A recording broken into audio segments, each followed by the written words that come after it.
that we can predict a breakdown essentially is really, really bizarre for people to understand. So that conversation of, hey Troy, your combine looks to be running beautifully right now, I anticipate it's going to break down in a few hours, is a real challenge for people. I can imagine. The technology and the trust in that data is a difficult challenge.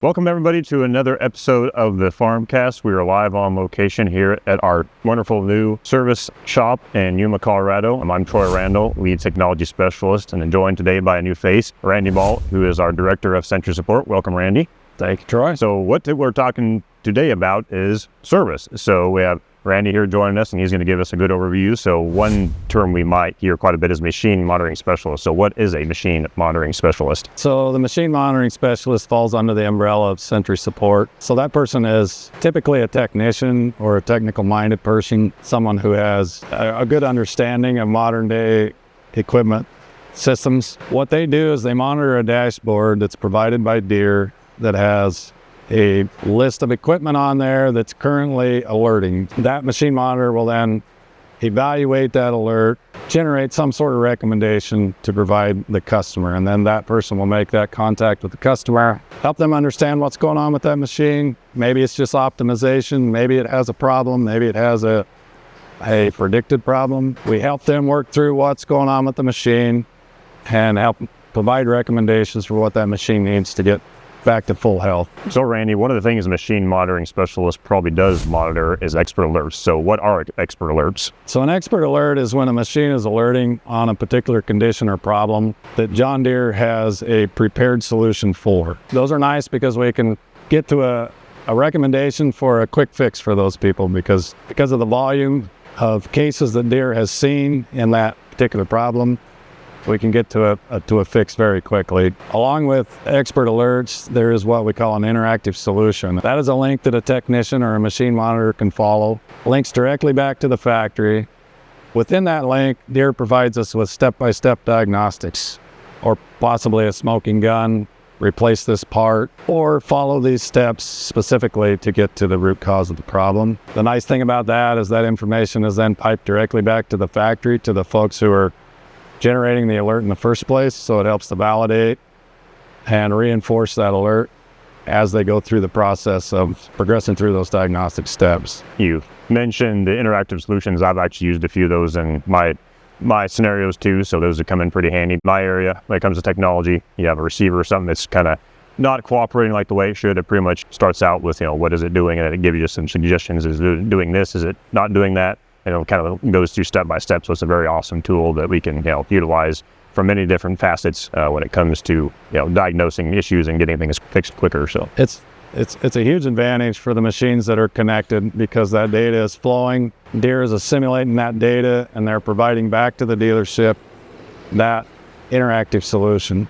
Yeah, so no matter if we fix it or if the customer fixed it, it still got fixed regardless. So they still want to know, hey, did the solution fix it, and did these steps help, or how did you go about fixing it too? So we just talked about expert alerts. So what are the different types of expert alerts we have? So there's three different types of expert alerts. We have what we call DTCs, which are diagnostic codes. That's typically a machine that's currently suffering from a problem that the operator is aware of. It's got an active code on the machine. The machine may be derated, it may be down for that matter. So the machine monitor specialist at that point would get involved and say, hey, I see this alert just came active on your machine. Here's what I know about it. Here's what the data suggests might be going on. Here's some possible solutions. Or let me help expedite a service call, or let me help you find a part for that particular situation. That's more of a kind of a reactive type alert. Then we get into what we call performance alerts. Performance expert alerts are where our machines are experiencing maybe a minimized optimization. So it's not running exactly as it should. And that's an opportunity where the machine monitor can just provide education to the operators. We could make an adjustment. We could change the way we're operating this thing a little bit. We can help you optimize the machine. So that's a performance alert. And then we have the fun ones are what we call uptime alerts. And so those are the ones where the data is able to sort of predict or help us establish a pattern where we can suggest that a machine's going to fail, a machine that's otherwise running perfectly fine, we can review data that suggests it may have a problem. Those are fun, but they're challenging, because phoning a customer operator and saying your machine's about to have a problem is a pretty unique thing. That's a pretty new thing. But it's running fine right now, so why do I need to stop? So developing that trust in that alert and what it's suggesting for us to do is key. And for us as machine monitors to be able to express that to a customer, to be able to speak knowledgeably enough about it, this data really is telling us a story. Yep. It has a story to tell. The whole concept behind the Uptime Alerts is to convert unplanned downtime to planned downtime. That's the language we use. We're not trying to eliminate breakdowns, because those are inevitable.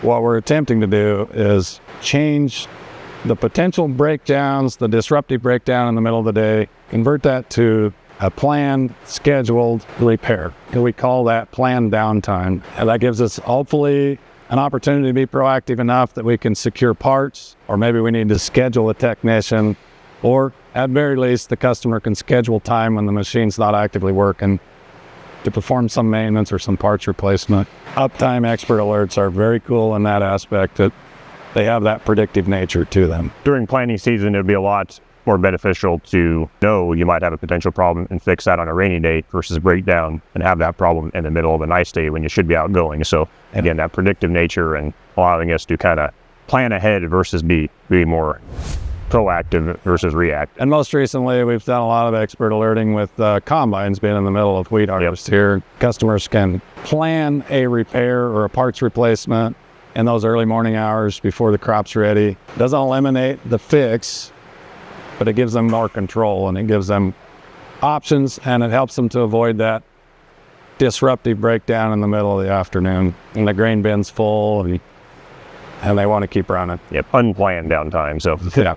So Randy, so kind of the backbone of this connected support, I would say, would be connectivity. So that's all built off of JDLink, which we've had in machines since way back when it first came out in 2011, 2012, and it's been in base in all our machines since then. So it's that cell-enabled modem in these machines, be it that older 4G, a newer ARM modem, and M modem. So but pretty much, as things get more advanced, we have that connectivity in all these machines. And of course, the nice thing is too, if you're not aware of that connectivity, that JDLink connectivity subscription has been free for quite a few years now. So it's not something you're currently utilizing. I'd say get that active for your machines that have it capable, or we can even update the modems in those older machines too. But over the years, as we get more and more connectivity, how many connected machines do we have in our organization? Are you guys currently monitoring across our AOR right now? We're currently monitoring something north of 12,000 units. We've acted on year-to-date 2025 just under 300. So 300 cases where we communicated with the customer and we provided a recommendation for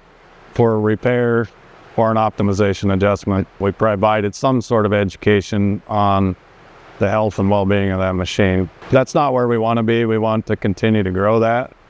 The Century Support Group wants to continue to add machine monitoring folks as that connected machine number increases. We want to make sure that we cover, because it's important from the alerting standpoint that we are prompt. As the machines are experiencing these issues, we need to engage and intervene as early as possible. So again, we can procure parts, we can help establish a plan for, again, that planned downtime, keep those machines healthy in a timely fashion.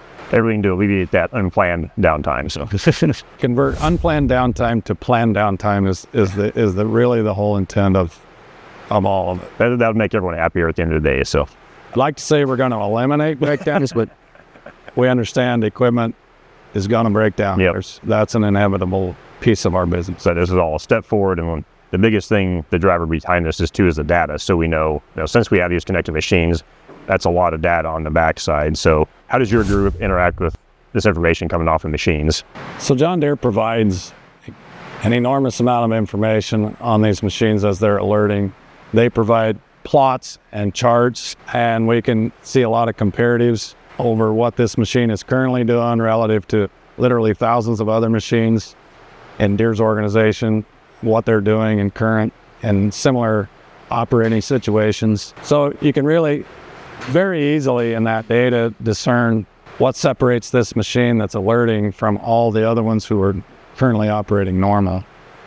And so you can provide that information back to the operator customer and really be very knowledgeable about how we can help them make the machine healthy again. And I would say it's all about the trends. So when Expert Alerts first came out, that's what Deere started to notice was, trends, and they saw these certain parameters on the machine, and then they saw this breakdown. They saw these certain parameters, these certain things change, they saw the breakdown. So that's kind of, correct me if I'm wrong, but that's kind of the basis of where Expert Alerts started, is we saw these trends, and then we knew shortly after that something might happen, that unplanned downtime might suddenly occur. So the massive amount of data that's pouring in, thousands and thousands of data points from thousands of machines, it's pretty easy to build a case and to understand trends and come to understand when we see this, we know this is going to happen a little bit later. So that predictive nature that seems pretty elusive, seems pretty bizarre to us, especially those with gray in our hair.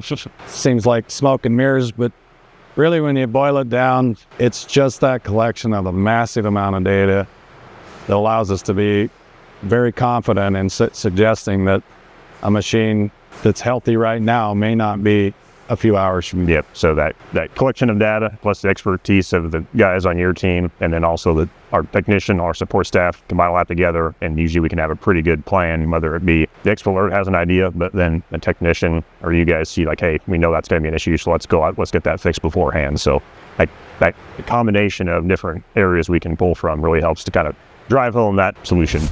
Right. That's the concept here, is for Deere to deliver the information and then to have experienced people with that technical background to be able to really take that data apart, understand the situation, the customer, the weather, everything that's related to the operation out there, and be able to really dial in a sound recommendation of, again, how to prevent that unplanned downtime. Changing tone a little bit, I guess, what are some of the challenges a machine monitoring specialist on your team face on a daily basis? Yeah, so there's some challenges in that role. One thing is that machine monitoring specialist is centralized to our entire company. So they're asked to reach out to customers they don't know, and customers don't know them. And service in this business is based on trust and familiarity. So that's a challenge when someone they don't know calls them and says your machine has a problem. That's a concern to begin with. As we do this more and more and more, I think customers will get familiar with what the machine monitoring is, and we'll come to know the customers better. They'll come to know us better. I think that'll get better. But additionally, some of the challenges around, as we mentioned earlier, the uptime alerts that we can predict a breakdown essentially is really, really bizarre for people to understand. So that conversation of, hey, Troy, your combine looks to be running beautifully right now. I anticipate it's going to break down in a few hours, is a real challenge for people. I can imagine. The technology and the trust in that data is a difficult challenge. So we really have to know what we're talking about, understand the situation, and be able to speak very knowledgeably about what that data is representing to us, so we can build a case to try to encourage people to be proactive, trust and order in parts that we may not have. It's a shift from being reactive, as everyone has been historically forever in this business. The machine's fine till it breaks, and then everybody needs to react to fix it. Yeah, go to get it fixed. We really want to lean on the data, lean on the AI to be able to help us establish this predictive concept. So we really can, with great confidence, predict essentially a problem in the future. So those are some challenges. We challenge customers every day. Those calls usually go on in two ways. Usually they say, well, I don't really believe any of that, so we're going to just keep going. Fine. See what happens. Or some will say, yeah, I appreciate that. Let's go ahead and schedule. Let's go ahead and replace a part. Let's do this planned downtime. The difficulty is validating that for anybody, right? So if they do the work and the machine doesn't break down, does that provide enough validation to the customer for next time?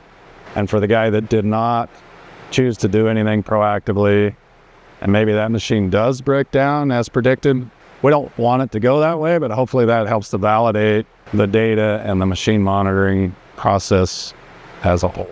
it is challenging for all of us to trust in the data and truly believe that we can be proactive here.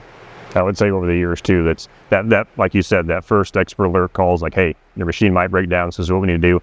That's probably a challenge, but it seems like the customers that have, got comfortable with it, they've probably talked to some of the guys on your team, a few times over the years. They've kind of grown that trust. Would you say over time that conversation, that trust gets built, that conversation gets easier to, when they do calls like, hey, this is something we need to look at? Building relationships is going to be key. Being able to build those relationships by phone and not face-to-face with customers over a huge area or companies in 3 states. So obviously the bulk of that conversation is happening by phone. We have to just continue to be knowledgeable that customers will come to trust us. So if you're out in your combine tractor sprayer and you see an unknown number on your phone, don't block it right away. It might be your team trying to reach out. Don't block it right away. Yeah. It might be you guys trying to be proactive versus reactive to explain what might have a solution for you or something that might happen we need to look into. So absolutely. Yeah. When we reach out to customers, it's typically a call first. If it goes unanswered, we follow it immediately with a text message. In that situation where people may not recognize the number, may think it's spam or something, we try to follow with a text, and we try to be very forward about who we are and what our communication is all about.